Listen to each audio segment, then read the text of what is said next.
जय जय शङ्कर हर हर शङ्कर जय जय शङ्कर हर हर शङ्कर जय जय शङ्कर हर हर शङ्कर जय जय शङ्कर हर மங்களாரம்பம் தெய்வத்தின் குரல் 5ஆம் பாகம்.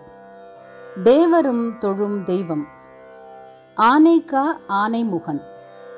பிள்ளையாருடைய மனஸ் எத்தனை நல்லது என்பதற்கு ஒன்று சொல்லிவிட்டால் போதும். ஒருத்தரின் கிட்டேயே கோபம் நெருங்க முடியாது. மகா கோபிஷ்டர் கூட அவருக்கு முன்னால் தானாகவே சாந்தமாகி விடுவார் என்றால் அப்படிப்பட்டவர் வெகு நல்ல மனம், உயர்ந்த அன்புள்ளம் படைத்தவராகத்தானே இருக்க வேண்டும். இப்படி ஒரு உதாரணம் பிள்ளையார் விஷயமாக இருக்கிறது. நம் எல்லோரிடமும் எறும்பிலிருந்து ஆரம்பித்து அத்தனை ஜீவராசிகளிடமும் பரம கிருபையோடு இருக்கக்கூடிய ஒருவர் யார்? சாக்ஷாத் அம்பாள்தான். இத்தனை ஜீவராசிகளுக்கும் தாயாக இருக்கப்பட்ட அகிலாண்ட ஜனனி அவள்தானே. அப்படிப்பட்ட அந்த அகிலாண்டேஸ்வரியே ஒரு சமயம் உக்ர ரூபம் கொண்டிருந்தாள்.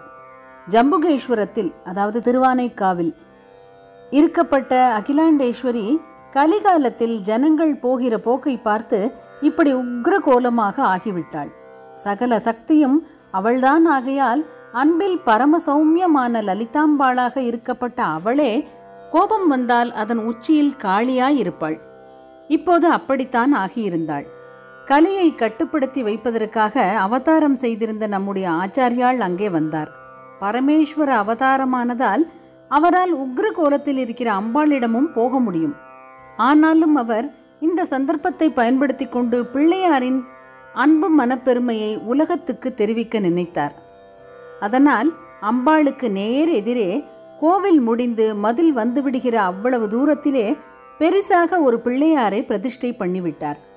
அவ்வளவுதான். செல்ல பிள்ளை எதிரே இருக்கிறான் என்றதும் அம்பாளுடைய அத்தனை உக்ரமும் போன இடம் தெரியாமல் போய்விட்டது. அநேக விநாயக மூர்த்தங்களில் ஒன்றுக்கு செல்ல பிள்ளையார் என்றே பெயர்.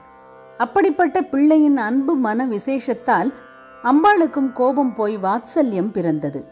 அப்போது அம்பாளை விட்டு போயிருந்த கோபம் மறுபடியும் ஒருபோதும் அவளிடம் திரும்பிவிடக் கூடாதென்று ஆச்சாரியால் நினைத்தார். அதனால் அந்த உக்ர கலைகளை அப்படியே யந்திராகாரமான 2 தாடங்கங்களில் ஆக்கர்ஷித்து சமனம் செய்தார், அதாவது அடக்கி வைத்தார். அந்த தாடங்கங்களை அம்பாளின் காதுகளிலேயே அணிவித்தார். தாடங்கம் சௌமங்கல்யத்துக்கு, அதாவது சுமங்கலித்தன்மைக்கு சின்னம். அமிர்தத்தை சாப்பிட்டவர்களாயிருந்த போதிலும் மற்ற தேவர்கள் எல்லாம் அழிவடைகிற மகா பிரளயத்திலும் கூட அவர்கள் அமிர்தம் சாப்பிட்ட போது தான் ஒருத்தன் மட்டும் காலகூட விஷத்தை சாப்பிட்டானே, அந்த பரமேஸ்வரன் மட்டும் எப்படி அழியாமல் இருக்கிறான் என்று ஆச்சாரியால் சௌந்தரிய லகரியில் ஒரு கேள்வி எழுப்பியிருக்கிறார். குறிப்பு ஸ்லோகம் 28. உடனேயே அதற்கு ரத்ன சுருக்கமாக பதிலும் சொல்லிவிடுகிறார். தவ ஜனனி தாடங்க மகிமா. அம்மா, இது உன் தாடங்கத்தின் மகிமைதான் என்கிறார்.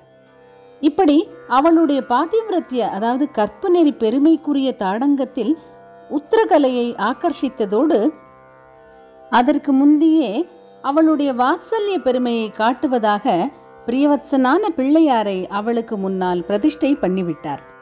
ஜம்புகேஸ்வரம், திரு ஆனைக்கா என்ற 2 பேர்களிலுமே பிள்ளையார் சம்பந்தம் இருக்கிறது. ஜம்பு என்பது நாவல் மரம். அந்த க்ஷேத்திரத்தில் வெண்ணாவல் மரம்தான் ஸ்தல விருட்சம். பிள்ளையாருக்கு ரொம்ப பிடித்தது நாவல் பழம். கபித்த ஜம்பு பலசார பக்ஷிதம் என்று ஸ்தோத்திரம் சொல்கிறோம். பிள்ளையாரின் பரம பக்தையான ஔவையாருக்கு சுப்பிரமணிய சுவாமி போட்ட சுட்ட பழமும் நாவல்தான். திரு ஆனைக்கா என்கிற போதும் அதிலே ஆனை வந்து உட்கார்ந்து கொண்டு கஜானன மூர்த்தியை ஞாபகப்படுத்துகிறது. ஈஸ்வரனே ஆச்சாரிய ரூபத்தில் அவதாரம் செய்தபோது ஈஸ்வரிக்கு, அகிலாண்ட ஈஸ்வரிக்கு முன்னால் சிவசக்தி தம்பதியரின் பிரிய சூதனான பிள்ளையாரை பிரதிஷ்டை செய்தது விசேஷம். கருணாமூர்த்தியாக இருக்கப்பட்ட பராசக்திக்குமே கூட கோபம் ஏற்பட்டாலும் அது போய் அவள் குளிர்ந்த மனசோடு லோகத்துக்கு அனுகிரகம் பண்ணும்படியாக மாற்றிவிடும் சக்தி பிள்ளையாருக்கு இருக்கிறது.